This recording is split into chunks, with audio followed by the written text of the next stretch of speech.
This is Join Us in France, episode 340.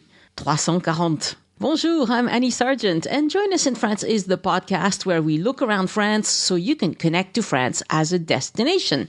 Connect with its culture, history, gastronomy, and everything it takes to have a meaningful experience in France.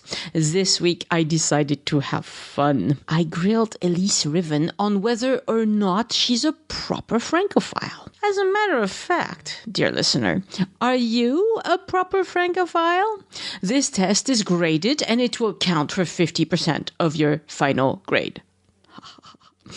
As you take the test, you will be climbing up the Eiffel Tower and only the most consummate Francophiles will get to the top, or le sommet, as we call it in French. Can you do that? Go to joinusinfrance.com/334 to find out. There will be a link in your show notes. But you can answer at the same time as Elyse too. If you like what we do here at Join Us in France, consider supporting us by going to patreon.com/joinus and by visiting joinusinfrance.com/boutique to check out my cookbook, Join Us at the Table, my self-guided Paris tours, and the list of my favorite products about France. Follow Addicted to France on Instagram. I found photos that to me say Francophile. And you'll also have the link to take the test yourself on Instagram. I'll post them this week.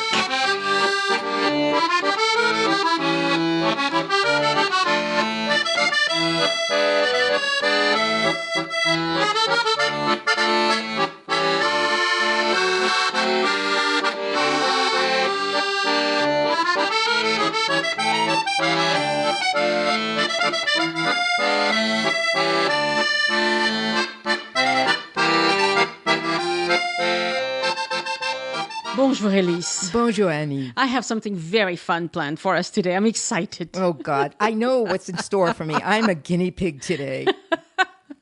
All right. The question is... Yeah. You might be a Francophile. Mm-hmm. The dictionary definition of the word Francophile goes like this. A Francophile is someone who really loves and admires France and the French. This can include a strong interest in French culture, history, art, literature, food, lifestyle, and or the French language. Oh, that sounds a lot like me. That's all well and good. Yeah. But I really want to know, Elyse, are you a Francophile? Or are you just putting it on because you're on a podcast? I'm a closet Francophobic, and I'm just pretending to be a Francophile.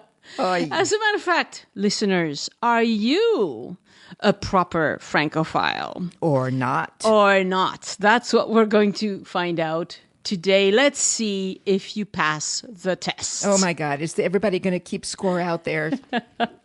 So I have 56. 56? Things. So we got to go quickly, okay? Oh. Okay. Oh, this is like taking your citizenship test. Oh, my God. Number 1, do you feel the urge to buy things with the Eiffel Tower, Fleur-De-Lis, or sayings in French on them? 1, 2, 3. Eiffel Tower. That's a yes then. Yeah. Is French your second language, but your first love? Yes, and I guess no. I mean, it is for certain things, but for music, no. Okay. Why is French music not good? No, I'm a rhythm and blues person. I'm sorry. I just it doesn't work in French somehow. It just doesn't. You should listen to Cabrel. He does kind of good. Oh, I like Cabrel. I love Cabrel. I love Cabrel. Okay. Number 3, have you ever thought someone leaping off the Eiffel Tower with a golf umbrella in their hand would make for a good movie scene? No. So you don't love the Eiffel Tower that much? I mean, I don't think I've ever thought of anybody committing suicide from there as being loving it. I love the Eiffel Tower, but I don't want anybody jumping off of it. No, but I mean like a Mary Poppins kind of move. Yeah. No. Okay, no. Number 4, do you make crepes at home? And do you have a special pan for it? Okay, true confessions. I'm raising my hand here. Annie can swear I am raising my hand. I'm lazy. I have stopped making crepes, but I have a crepe pan. My husband doesn't even know the crepe pan is hidden away somewhere. I now buy them most of the time because I'm too lazy. You buy them? I buy them. Do you buy like the pre-made ones that you warm up? I buy the pre-made ones. Oh, that is a no-no. I know. I'm very bad. I remove points on that. And I love the Sargent, the bleu noir ones. I love them. But I do love them, but I am really tired of standing in front of the stove.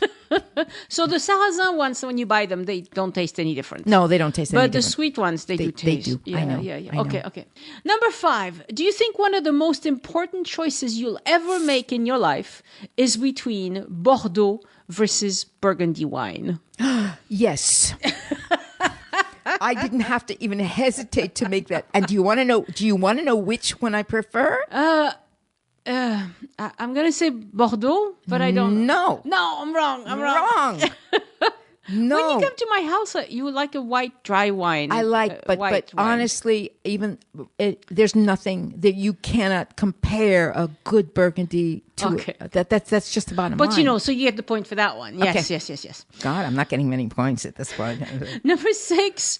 Do you think everybody should know that Brittany is really not about rain and moldy bathrooms? I love Brittany. I absolutely love Brittany. You hear that out there? It's my 3rd favorite region of France. So yes, it's gorgeous. Forget the moldy bathrooms. Which are there? Oh, sometimes. But no, it is so beautiful there. Number 7. When you don't know what to make for dinner, do you think a baguette and some stinky cheese will do it? Never.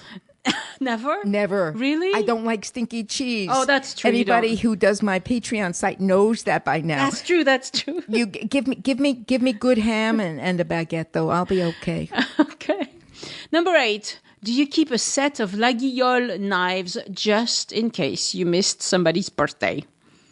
I used to. I gave them all away. I actually did. And I also had a couple of bread and butter sets. And just in case. I love La Guiole knives. And I've been to the village. Oh, nice. I even have one that was made for me there. There you go. Oh, wow. So you are into La Guiole. Yeah. You get points. I'm into knives. Women are not supposed to be into knives. I'm into knives. What can I say? Number 9. Do you think everyone should do a year of study abroad in France? I think everyone should do a year of study abroad. I would suggest France, but I honestly think that for the entire world population, there's nothing better. Yes, it would be good. It would be good. Yeah, I agree. Number 10. This is very important. Okay. Do you dip your French fries in mayonnaise, ketchup, or Dijon mustard? Oh, this is a trick question, you see. I have to say, I still stay with ketchup. Ketchup? Oh. Yeah. Oh. Okay, you don't get points for that one.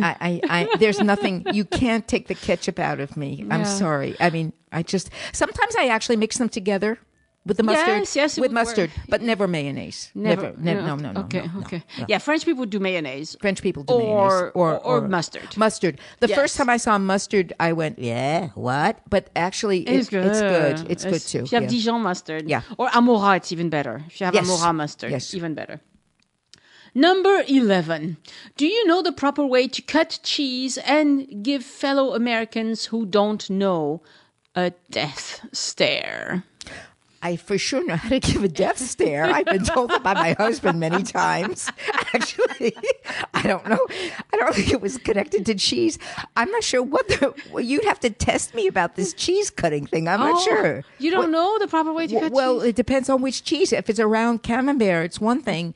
If it's a big square slice of Comté, it's another. So I'm not sure what I'm supposed to say about this. I have eaten with you many times. I don't think I've ever seen you cut cheese the right way? The wrong way. Oh, the wrong way. Oh, thank God. I mean, I'm like, oh my God, I'm going to get strung up here. I don't know.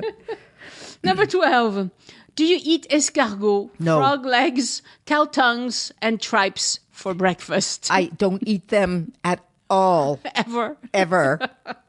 Actually, I have to admit, I have eaten cow tongue, but not here in the United States. You have eaten it in the United States? Yeah, because my grandmother is from Eastern Europe, and she used to make that. Oh, there you go. Once a year. But otherwise, the answer to those things is I have actually tasted 3 of the 4 all once in my life. Okay. The one I haven't tasted is tripe. I will never. And the others, I had it once. Thank you very much. Goodbye. Okay, you're done. Number 13. Do you correct your family when they pronounce words like croissant, crêpe, and trompe-l'œil incorrectly? I have the most perfect family. They never mispronounce those words. But Hi. if they Hi, did. sisters. Hi. But if they did. Yes, I would. I would. You would. There you go. So you get points for that one. Number 14. What's the easiest to make at home? Macaron, cannelé, or madeleine? Madeleine. Yes. Do you own a madeleine mold? And are you evangelizing about the indubitable fact that madeleine are far superior to macaron and cannelé take a lot of practice? No, I don't have a mold. I used to be honest. I used to. I have never tried making cannelé, even though the other day I actually was wondering about what the recipe is to make them because I do like them. Yeah. And I love to eat them. And macarons I think are very hard to make. So I don't like they're really hard. Well, they take some practice. They take practice, but there's a level of humidity involved and stuff like that. Yeah, and you got to. Yes, you got to get them just right. Madeleine are so easy to make. They're much easier to They're do. like hit it out of the park every time. Yeah. And they are very, very French, and they're delicious. And they're delicious. I think they taste better than macaron, personally. Well, they're more cakey. I like that. Yes. Yeah. Yes. It's like having a bite of cake. Exactly. Gorgeous. It's a lovely bite of cake. Wonderful. Okay. So I'll give you a pass on that one. Number I get a point. Okay. No. Gosh. Oh. Well, you don't have the Madeleine pan anymore. Oh. I know what to get you for Christmas. It's okay. Number 15. Do you own enough books in French or books set in France? By enough, I mean at least 50. Yes. You didn't even have to think about it. No. And I have a lot of cookbooks. A lot of cookbooks too, in French? In French. Ah, well, double points then. Number 16. Have you ever attempted to read any unabridged Victor Hugo novel? I don't know if it's unabridged. I have 2 copies of Victor Hugo. One is Les Miserables, which I don't think I've ever completely read. And I can't remember. No, the other one's a Zola. No, it's a Zola. I don't know if it's abridged or not, to be honest. Yeah, the long version. I've read all the abridged. But the Zola, I think I would have preferred an abridged version, to be honest. If we're being sincere here. Well, it was the Ventre de Le Ventre de Paris. It's a good book. It's a good book, but yeah. Wow. Yeah. Yeah. You get lost in details. You get lost in details. Descriptions of food and heaps and piles of tripe on the market. Yeah. Among others. Yeah. Okay. Number 17. Have you watched Les Choristes and Amélie Poulain? Of course. How about Au revoir les enfants? Of course. Okay, all right. Points. My goodness. Ding, ding, ding. Ding, ding, ding. Elyse rakes them in. Yeah. Well, I'm a movie file too. So. Yeah, that's true. Number 18. Do you own a French flag and do you ever fly it? No. Uh-oh. I don't own any flags. No flags? No. Well, actually, it's very French not to own a flag. It's more American to have a flag. I don't have any flags. Yeah. Number 19. Can you sing La Marseillaise on command? No. I know some of the words, but not all of them. And you would not want me to sing because the country would go to war. All right. Number 20. Do you like to decorate your home with things that are in the shape of the Eiffel Tower?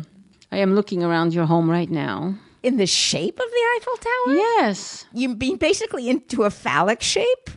No. No. No. We must not have I've been looking. made her speechless. Look at this. That's not what it looks like. Yes, it does. No. I mean, why would I decorate my house in the shape of Okay. Tower? Move on. No, you don't. I don't see any. No. I bet lots of our listeners have things shaped in the shape of the Eiffel Tower. The Eiffel Tower, not the other one. I don't know. Number 21. Is there a block of Savon de Marseille soap in your bathroom right now? Yes, there is. Yes, you pass. I pass. Yes, me too. There is definitely Savon de Marseille at my house right now. Number 22. Do you have to stop in at L'Occitane en Provence every time you go to the airport? Oh, I don't do it when I go to the airport. I go when I go into city center. But unfortunately, that hasn't happened for a while because of COVID. Yeah, COVID has stopped us. But talking about where you go in when you go to the airport, I go into La Durée. La Durée, and you get some macarons. And I get one or two, One or two for $10. It's awful. It's just awful. They might as well have a hook out there, you know. Number 23. Do you own a shirt with a Fleur-De-Lis pattern on it? No. No. I don't have anything with Fleur-De-Lis. No?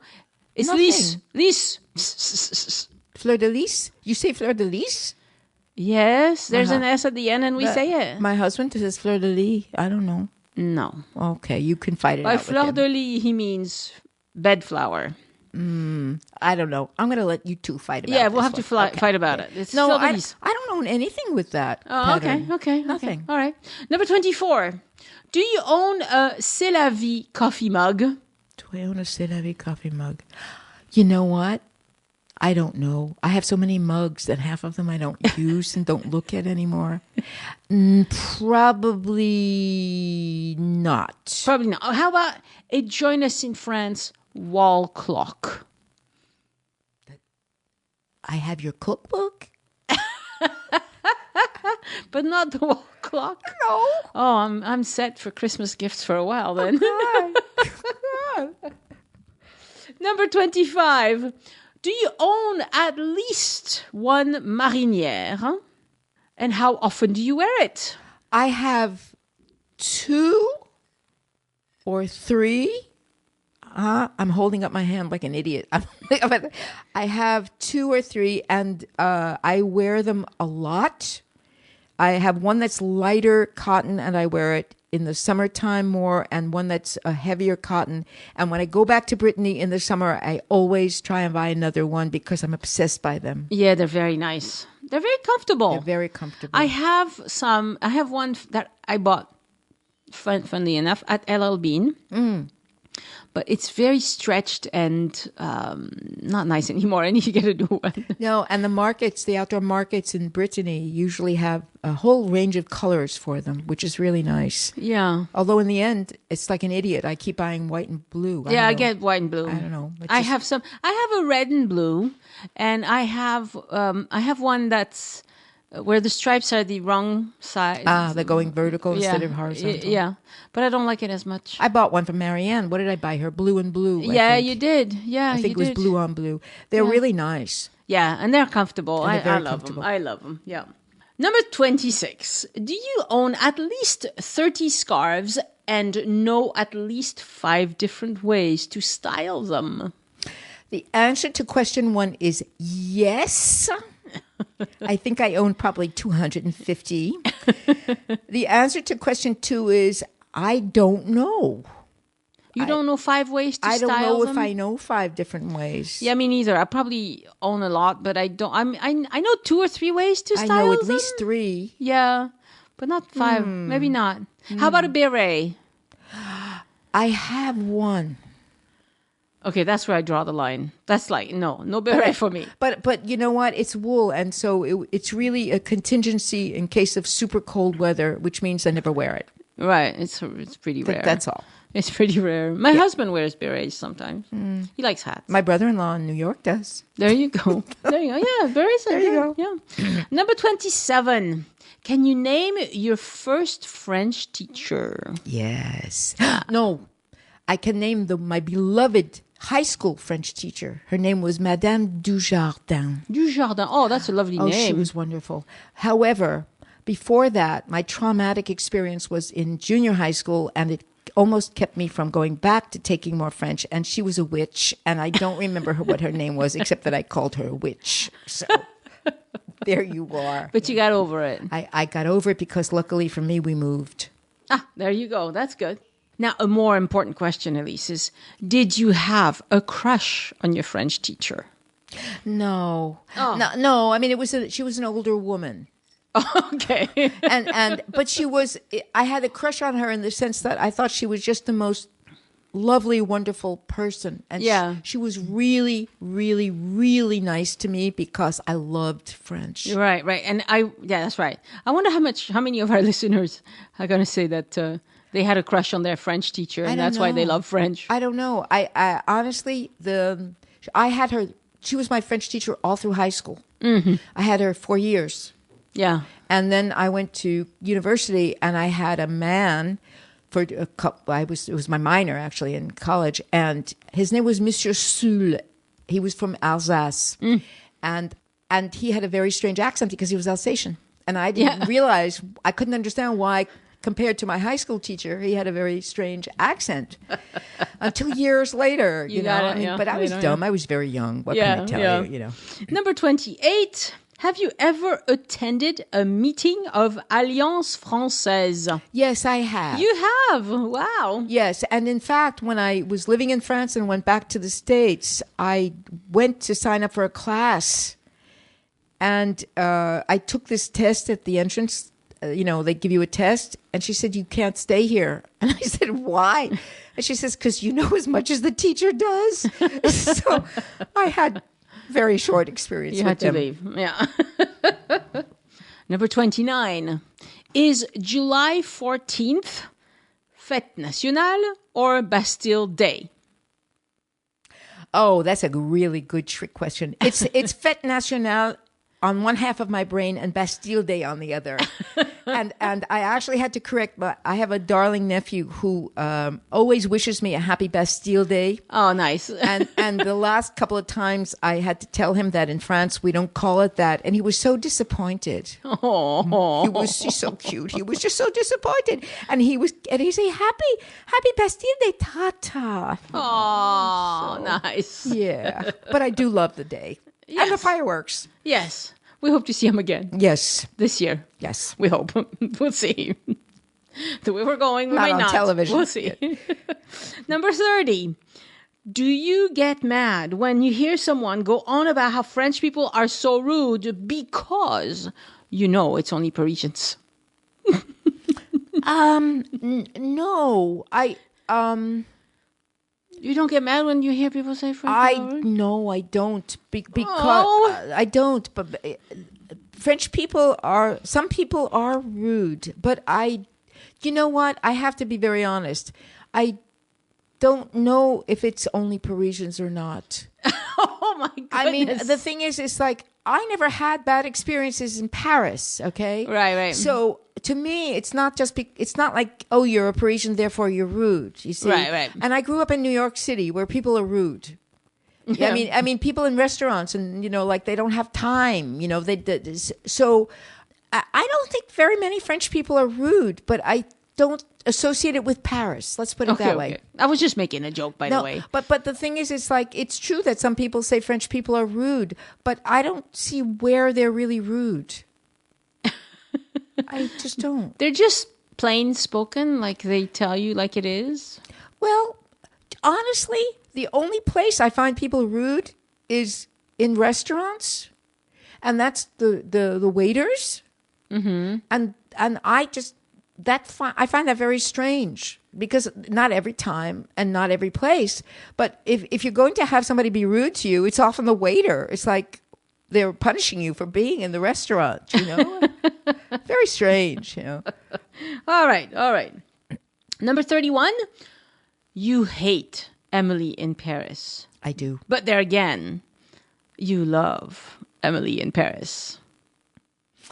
No, I like Audrey Tautou. Oh yeah? Yeah.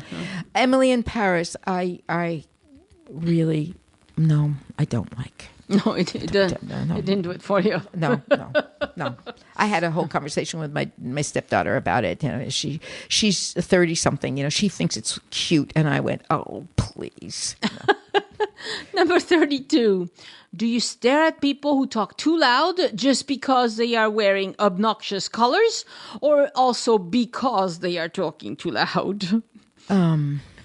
See, you're not laughing at my jokes. No, because I don't understand. You're talking about Americans. Yes, I am. Yes. Yeah, I cringe. You cringe. I cringe. Do you cringe at the obnoxious colors or the loudness or both? Probably more the loudness. Yeah, okay. The colors, yeah, but it's the loudness that gets to me. Number 33. Have you ever named a pet Jean-François, Anne-Marie, or Pierre? No, and I certainly wouldn't name the pet Pierre since that's my husband's name. Oh, that would really be cute. Hi, Pierre. Hi, cutie Pierre. I don't know which one I'd be talking to. Yeah, that's but that's like the normal. Americans think that dogs should be named Pierre. Do they? Yeah, I didn't know that. there's a bunch of them. Yeah, Really? yeah, or Anne-Marie or Jean-François or whatever. Oh, Jean-Claude. not Swifty or No, they don't. Well, I can't complain. I mean, when I was a kid, we named our dog Tom. Ah, So, okay. you know. Oh, okay. Number 34. Do you kiss people on the cheeks the first time you meet them at a party? Sigh. La bise. Yeah. Not everybody. Not everybody. Okay. No, Right. not everybody. I really have a hard time being forced to do that. Mm-hmm. I just really do. And if I walk into a room with lots of people, I don't want to have to do that with everybody there. Yeah. I just don't. Mm-hmm. I do it with people I know. Yeah. That's probably the last vestige left in me of really being American. Yeah. It is, No, but there's plenty of Francophiles who make a great production of just like, kissing on the cheek, and they make a big kissing sound or whatever. And it's like a uppity move. It's an uppity thing. Yeah. Yeah. No, I guess Which is not the way we do it in France at all. In France, I guess I'm rude. I don't know. I mean, it's just, really. Number 35. Do you insert French words into daily conversation, assuming everybody knows them? That's a really hard question to answer because at home I speak French. Right. And But when you go to the US and you talk to your sisters or family or friends or whatever. No. But I have one sister who speaks French, so I can speak with her in French if I wanted to. Yeah. But the rest of my family doesn't speak any French at all. So Okay. And I once got called out by my mom for doing stuff like that. So that put a whammy on it. That for put me. an end to it. Yeah. Okay. Yeah. But sometimes I've heard you on episodes even use a French word and you're sure it's an English word. That's possible. Yeah, and It's possible. you just like, what? That's not an that's English probably word? that's my brain going. That's what happens when you warped. talk. Yeah, when you speak two languages. it Yeah, happens. exactly. Yeah. Number 36. Do you spend a lot of time wondering if you should go on vacation in Brittany or on the Côte d'Azur? Oh gosh. Well, the truth is, I would love to go on vacation on the Côte d'Azur, but I hardly ever do because my extended family through my husband has a house in Brittany. Right. So you just go there. So that's where I go. But I sometimes dream of going along to the sunnier place. to the sunny, warmer waters. Yeah, that's kind of a silly question because, I mean, if you have... maybe I shouldn't talk like that. There's plenty of people who love Brittany. But for someone from Toulouse, Brittany feels wet and cold. It's it's beautiful where we go, but honestly, I can stand cold water, luckily, because otherwise I would never go in the water. Yeah, yeah. and I do sometimes just miss the nice, warm Mediterranean. Yes. Number 37. Do you have an opinion on whether the Mont Saint-Michel is in Brittany or in Normandy. Do I have an opinion about it? Not really. No. But I'll give it to Normandy. I don't know why. Yeah? I have no reason, absolutely no rational reason at all. I will. Okay. I'll let them have it. I'll let them have it. Now, number 38. Do you have a strong opinion on in the chocolatine versus pain au chocolat debate? Pain au chocolat. Oh, wrong. Where have you been living all these years? I learned it first, so it just became encrusted in my brain. No, but pain au chocolat is bread with some chocolate put in it. No, it's what you say in the north, isn't it? That's what they do. They say pain au chocolat. But we don't say it like that here. But when I go to the bakery, that's what I say. No. Yeah. No. They should throw me out. Yes, they should. Well, not I serve only you. buy it if it's my husband who wants one because I don't eat them.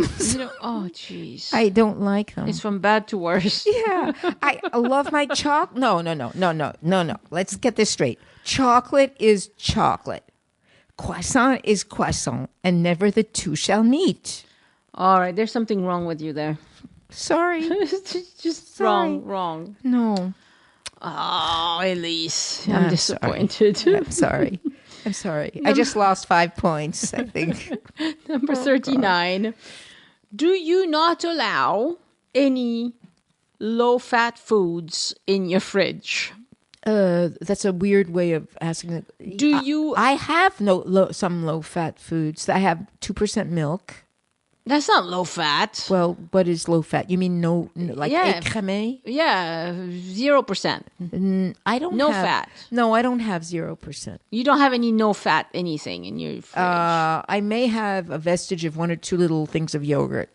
Every once in a while I try them and they're disgusting. So what happens is I remember that going back to the States, they have really, really good 0% yogurts that really taste like something. But here, no, never mind. There's no point. I mean, a yogurt is not that fatty to begin with, you know. I don't think they taste good in the U.S. either. Oh, my sisters get this really good 0% Greek yogurt that's delicious. Oh, maybe. Really? Yeah. Maybe. Number 40. Do you consider 2 weeks of vacation a crime against humanity? Yeah, I've gotten to that point, I think, when I do. Yeah, it really is. I mean, I get annoyed sometimes with some French people who think that if they don't have their 5th week, it's terrible. But let's be honest, 4 weeks of paid vacation, you shouldn't complain. No. You really shouldn't. It's good. It's good. It's good, yes. Number 41. Do you consider eating anything out of season to be as a misdemeanor or maybe a felony? No. True confessions. She's bowing her head down. Her nose is hitting the microphone. I can't keep myself from buying cucumber and little cherry tomatoes out of season. I'm sorry. That's just... I buy my... I need some of those salad things, even in the winter. Yeah. But when it comes to fruit, I really do try to buy things that are in season. Yeah. Yeah, in France, it's like... It's France. It's, it makes a big difference. Yeah. Number 42. Okay, do I get my point for that one? Yeah, you get a point for that one. Thank you so much. Because tomatoes and cucumbers, I buy year round. Yeah. You're right. Yeah. You're right. Yeah. Number 42. Do you talk in opposites? Like... It's not cold today, or meaning it's colder than cold. Or does terrible mean awesome? Like, il fait pas chaud aujourd'hui. Il fait pas chaud. You mean as an ironic kind of comment? Yes. I do. The French. Like, yes, I do. Like, il fait pas chaud aujourd'hui. Well, if it's not hot, it means it's really, really exactly. cold. Yes, I have picked up that strange habit. Okay. You do that too. I do. Yes. Number 43. Do you have an opinion about the best Roquefort cheese? The best. The best? No. Oh, okay. You're not very French then. But I stopped eating Roquefort cheese a while ago. Oh, then you're really not very French. I can't because of salt. Oh, it's extremely salty. So I used to really like, there was one kind of papillon that I really liked. That really was what I used to buy. Papillon is my favorite too. It was my favorite. I mean, let's put it that way. And I've been there before. So I would say then, okay, count me as Papillon fan. Papillon fan, me too. Okay. Number 44, do you serve salad after the main course? No. No? Nope. Uh-oh. We have salad first. You have salad first. My husband trained me to have salad first. What sort of French person is he? I don't know. I don't know. I don't know. No, we have salad first. You have salad. Okay. All right. But not with. He thinks that's barbaric. Okay. All right. Okay. That's I'll allow it, but you lose a point. No. Number 46. Are you glad Gérard Depardieu moved to Russia? Yeah. Why? I know he's is considered to be a great actor. I just find him now, the person he is now, actually revolting. Yeah, okay. We agree on that one. Yeah. Number 47. This one is funny. Do you know the difference between Monet and Manet? Yeah. and believe me, I mean, of course, you're talking about my profession, but it is really not easy to not get them confused. How's that for a double negative sentence? Okay. Explain. Well, first of all, Manet comes earlier than Monet by about one generation. And Manet, the guy with the A, his work is basically not impressionist, and there's lots of black, the color black in his painting. He was a precursor.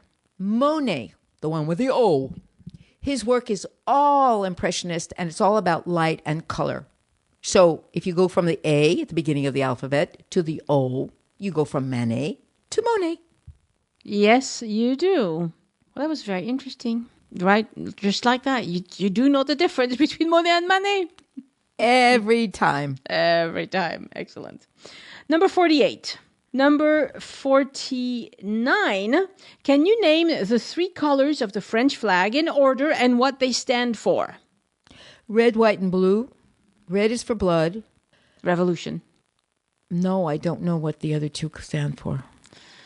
I'm not certain either. I think white is for peace.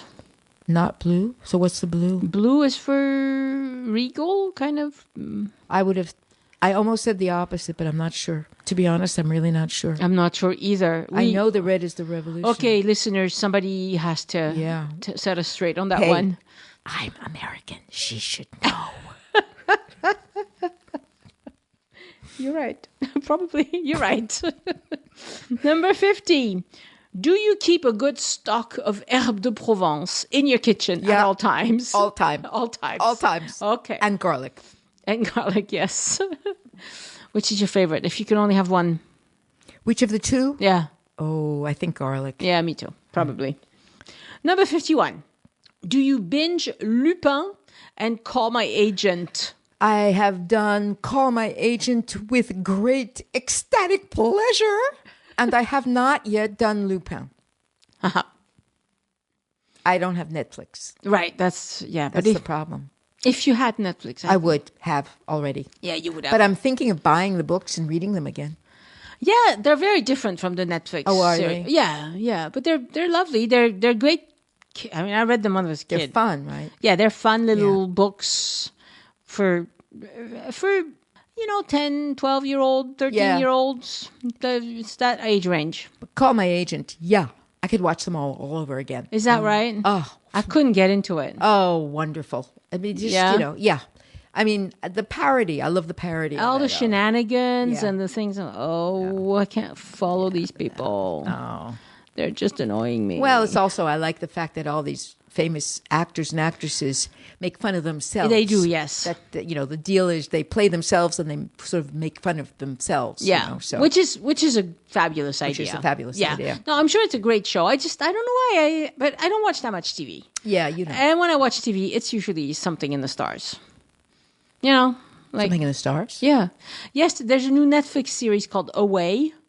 And I'm just enjoying that. There's only one season of it, but it's about this crew that's going to Mars. Ah. But it's kind of realistic. It could be happening today. Oh, okay. But it's also soap opera kind of, because it's drama in their personal lives at the same time. I could watch that all day. Oh, I could probably watch that all day too. Yeah, it's Definitely. Yeah, it's good. Yeah. Let's see. Number 52. Do you believe that stepping in dog poop brings good luck? N-O. It is, thank goodness, one of the things that has changed a lot in the last 20 years. Yes. It really is one of the least nice things about certain places in France. Yes, big cities. Big cities. But you know, even in the village, I'm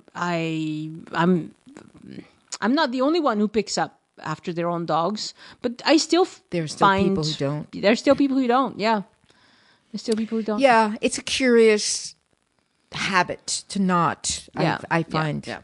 Anyway. Number 53. Okay, this one is weird. It's very, very French. Okay. Do you panic if someone sets a baguette upside down on the table? No, but that is a very funny thing to ask me because when I first came to live in France the first time around, which means really we're talking about prehistoric times. I made some friends and they invited me to the countryside and they were all French.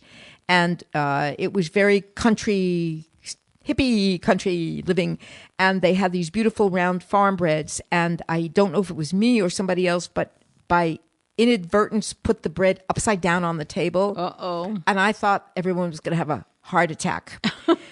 And they grabbed the bread and turned it back the other way. And I went, well, yeah, what happened? Oh, yeah. I was like, don't ever do that. It brings you bad luck. Yeah, I have never forgotten that. Yeah. I really have not. Yeah. You know, oh, my goodness. What did I bring upon myself? So my mother was big into that. And now my brother, even like a slice of bread. Oh, really? If you grab a slice of bread and you put it down, if you put it down on the side, it's fine. But if you put it on the top crust, he will just he'll flip it over.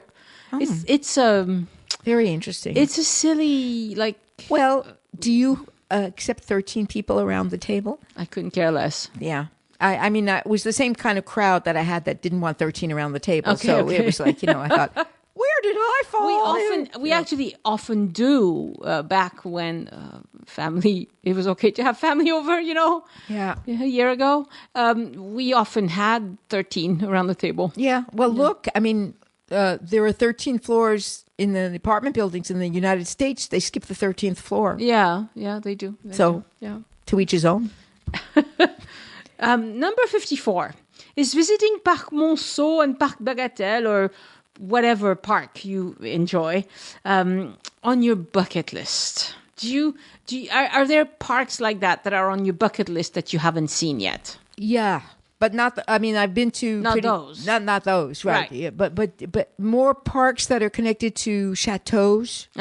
Though, like Chantilly. Yeah, I would love to be able to visit Chantilly right now. Yeah, I would love to be able to go anywhere right now. Yes, but I would like to go to Malmaison.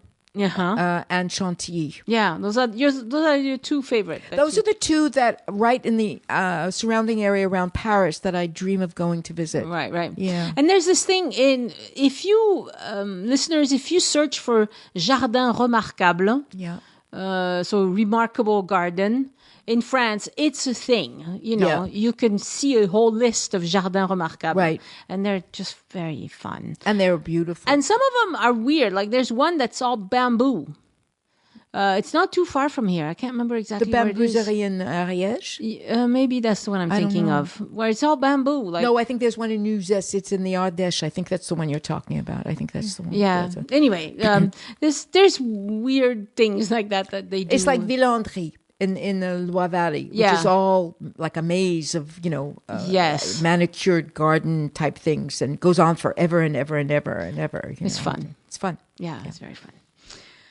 Number 55. We're getting close to the end here. Have you ever taken a 3-hour lunch? Yes. On a Sunday. On a Sunday, yes. Yeah. Those days are gone, I think. Well, But yes, there's something about the ritual of the Sunday Yes. leisurely lunch that's just wonderful. yes.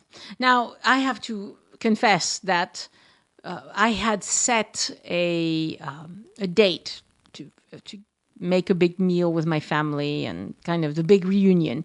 And we had set April 25th, which is our current lockdown is not going to be over Right. by then. So my brother has already told me that he's bowing out because he went in the countryside anyway. He's staying there. Right? He's staying in the countryside for the whole month. But I think I might maintain it with my sister and her boyfriend. And so there will be like fewer of us, but I can't bear to put it off again. Well, they're not outside the 10-kilometer limit. No, so they're not. you can do it. No. And there's plenty of people who have seen family regardless. Yeah, exactly. Yeah. So anyway. And number 56, the last one. Do you look for French memes on social media? No. No. Jokes, memes, No. things. No. No. Okay. No. I mean, I'm not very big on social media. I just have Facebook. Yeah. And And even then, you're not that active on Facebook. I'm just not that. That's just not my thing, I guess. Yeah. I have to be there because that's where I've been talking to podcast listeners a lot. I mean, I use it for Toulouse Guided Walks. I use it for Join Us in France. And I use it to say hi to people that are on the other side of the planet. yeah. Or post beautiful pictures of Toulouse, Yeah. basically. Yeah. But the other forms of social media, no, not really. Not so much. Yeah, not so much. Yeah. Yeah. Did I answer all the questions? You answered all the questions. You didn't skip a couple in the end of the 40s there or something? Maybe. I thought there were a couple that were... Did you do 48, 49, and 50? Yes, 48 was which of these countries is... Oh, I forgot. 48 was supposed to be... Do you know which of these countries does not border France? Ah. So that's Belgium, Germany, Italy, or Austria. Austria. Right. Austria It's easy. does not have a border with France. No. Then 49 was the French flag, the colors of the French flag. 50 was Herbe de Provence. 47 was the difference cities. between Monet and Manet. Ah. No, I got them all. Okay. I had just forgotten Okay. that one. Good All right. catch, Elyse. Ah. All right. Well, did you really keep score? No, I stopped keeping score. But I will grant you that you are a mighty Francophile based on most of the questions you've given. And I bet a lot of our listeners are too. So if you want to take this, I'll put the questions on the show notes for this episode just for fun. You can quiz your friends or It is whatever. very fun. It's silly. But I want to know what my score is. Oh. All right, I will work She it didn't out. do that. I was promised. She promised me a score, and I didn't get a score. I will work it out after we're done recording. All right, and you send me a message. Send me. I'll do it right now, at least before I leave. No worries. All right. All right, Elyse, thank you so much. You're welcome, Annie. Au revoir. Au revoir. Again, I want to thank my patrons for supporting the show and giving back. Patrons get several exclusive rewards for doing so. You can see them at patreon.com/join us. Patreon, join us, no spaces or dashes. Thank you all for supporting the show. Some of you for many years now. You are wonderful. And a shout out this week to new patron Stacy Kavin. I think that's right, Stacey, right? Thank you so much also to Carrie Stevens for upgrading to yearly support. Thank you so much for becoming patrons and making this podcast possible. My thanks also to Chris Ramassini for setting up a recurring donation on PayPal using the green button on any page on joinusinfrance.com that says tip your guide. And another way to support this podcast is to hire me to be your itinerary consultant. I'm doing more and more of those these days because it's starting to feel like most of you listening to me now who live mostly in the US may be able to come visit France soon. So this is not a free service, but you get a custom itinerary that will fit your needs. You'll get to ask me all the questions you want. It'll save you a lot of time, and you get the input of a local who's been there, done that, and knows a lot of things that you can't see on a map. Email Annie@joinusinfrance.com to set that up and write itinerary review in the subject line. I got some lovely feedback about the last episode on the Knights Templar. Jane said, I thoroughly enjoyed the podcast. Lots of history I never had a clue about. About the commanderie we recommended you check out. Jenny wrote, we stayed in a B&B in Champagne that is a farmhouse attached to a ruined Knights Templar church. One of the best value places we've stayed, and it was also great. I added a link to that facility just east of Paris on the episode page. And I have to say thank you again to the people who volunteered to keep an eye on the Join Us in France closed group on Facebook. It's not super busy yet, so, theoretically it would feel easy to do right now because we're not traveling, but it's such a relief to me to know that I don't have to worry about it. Volunteers are keeping an eye on things and they are doing a great job. Thank you so much for your help. Patrons, you can log into addictedtofrance.com using your Patreon credentials. And if you have any issues, please let me know. I'm happy to help. This week in French news, you might have heard that President Macron interviewed on Face the Nation on CBS last Sunday. That was April 18th. He did the interview in English without a translator, and it was wonderful to see. He is not the first president who can speak English comfortably. Jacques Chirac was also good at English. He studied in the US for a year or something, if I remember correctly. French presidents are generally too self-conscious to do an interview in English. Macron was above that, and it was very good to see. Anyway, he was asked when Americans should be able to come back to France, and he said, this summer. I was delighted to hear that, but also a little bit surprised because we're not out of the woods yet in the pandemic in France. Most of you listening are in the US.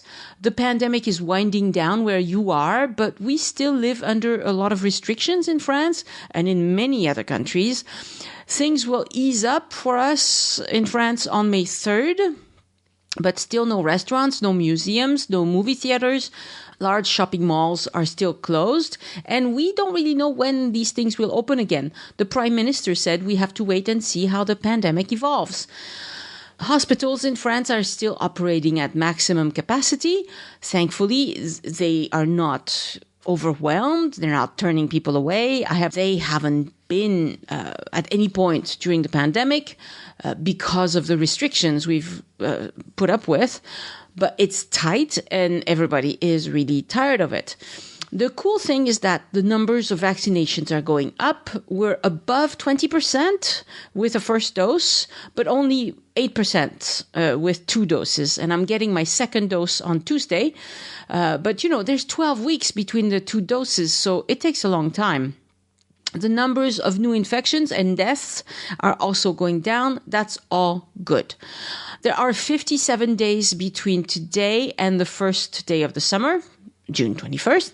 Let's be optimistic and say that we can vaccinate 500,000 per day in France. That's only happened one day, by the way. It's more like 250,000 per day normally. But maybe things can speed up that much, twice as fast, maybe. That means we'd be at 42 million French people vaccinated with 1 dose by June 21st, and that's 65% of the French population. Remember, I'm being really optimistic here. realistically, I think maybe 50% of the population will have one dose by June 21st. That's just based on the numbers that I observe every day. So I hope President Macron is correct, but I fear he might not. And maybe when he said next summer, he meant at the end of next summer or something, because the end of next summer, September, is more likely, in my opinion. One more positive development, the COVID app we've been using in France, it's called Tous Anti-Covid, now includes a place where you can generate a test certificate, and soon it will be the place where we can generate a vaccine certificate. So finally, we'll have an official way to quickly show that we've either had a recent negative test or we've been vaccinated. That's going to be really important as things open up. Some people say it's an outrage that we even have to prove that, but I think that's the only way we're going to reopen safely, and it's good that it's slowly creeping into French life. When we get vaccinated in France, we don't get a vaccine card like you do in the US. We get a piece of paper that states the name of the patient, the doctor, or the pharmacist, or whoever gave the vaccine, their stamp, the product that they used, and a tracking number for the vial that they used. When I get my booster next week, I'll take this paper in to my doctor's again, and he'll write in all the info for the second dose. And, I'm no gifted forger, but it would be really easy, even for me, to make that sort of vaccination paper, to make a fake one, okay? Now, to make this more official, they're going to make me log in to the centralized French healthcare system. Everyone has an account, and I'm going to have to enter the data. They're going to verify this data against official records kept by doctors, and then they'll create a digital certificate that will get delivered to my phone. At least that's the idea. I will go through the process as soon as it's available, should be by the end of the month. And this is not nearly as easy to fake as the paper version which we've had so far. So it can be trusted and it will be easy to use. I don't know what will happen in the case of people who live in France but aren't plugged into the French healthcare system. I'm sure there will be some way for them to get their official certificate as well. So things are moving along, but are they moving along fast enough for France to reopen to general travel by early summer? I would bet not. Remember, summer is 3 months long, so Macron could still be right if whether we reopen, late June or late September. Also, in my opinion, it's a tragedy that the press and social media has trained people to mistrust the AstraZeneca vaccine. It's become a problem all over Europe, and vaccination rates would go much faster if this was not a problem. And while we wring our hands about the teeny tiny risk of getting vaccinated, people are still getting severely ill and dying from COVID-19. Yes, there is a tiny risk of developing blood clots after getting the AstraZeneca vaccine, but you know what else greatly increases your chances of getting blood clots? You're 50 times more likely to develop blood clots if you fly across the Atlantic. Are we going to stop flying across the Atlantic because it may cause a blood clot? And if you're really worried about getting a blood clot, then worry about getting COVID-19, because guess what? COVID-19 causes blood clots, and that's what gets many of the people who end up dying from this terrible disease. Just get vaccinated, get any vaccine you can as soon as you can. That's what's going to keep you and everyone around you safe. My rant is over. I look forward to being able to get in my car and drive to scenic places in the Southwest again. The 10-kilometer limit will end on May 3rd. I'll still stay in the Southwest because what's the point of going further when the restaurants are not open? A few hotels are open, but not most. Also, no venues are open. If I go somewhere, I want to visit the chateau. Well, they're all closed, so I can't, there's no point. Right? I'll just stay close to home for now. But it'll be nice to be able to go somewhere. Show notes for this episode are on joinusinfrance.com/334, the numeral 334, where you can take the test and see how good of a Francophile you are. Can you get to the top of the Eiffel Tower? If you enjoy the show, introduce a friend to the podcast and show them how to listen. You're doing a great job telling everyone about the podcast. Thank you. Keep it up. Next week on the podcast, an episode about Napoleon, because we'll be celebrating 200 years since the death of Napoleon. My guest, Kurt Weiss, and I will tell you how Napoleon changed France. My hope is that by the time you've heard this episode, even if you know nothing about Napoleon today, you will understand why Napoleon was so important in France, what he did right, what he did wrong, why we love him and why we hate him, his biggest wins, his biggest losses, and why he had to abdicate twice, and why also he was hoping to retire in the USA. Send questions or feedback to Annie@joinusinfrance.com. Thank you for listening, and I hope you join me next time so we can look around France together. Au revoir. The Join Us in France travel podcast is written, hosted, and produced by Annie Sargent and copyright 2021 by Addicted to France.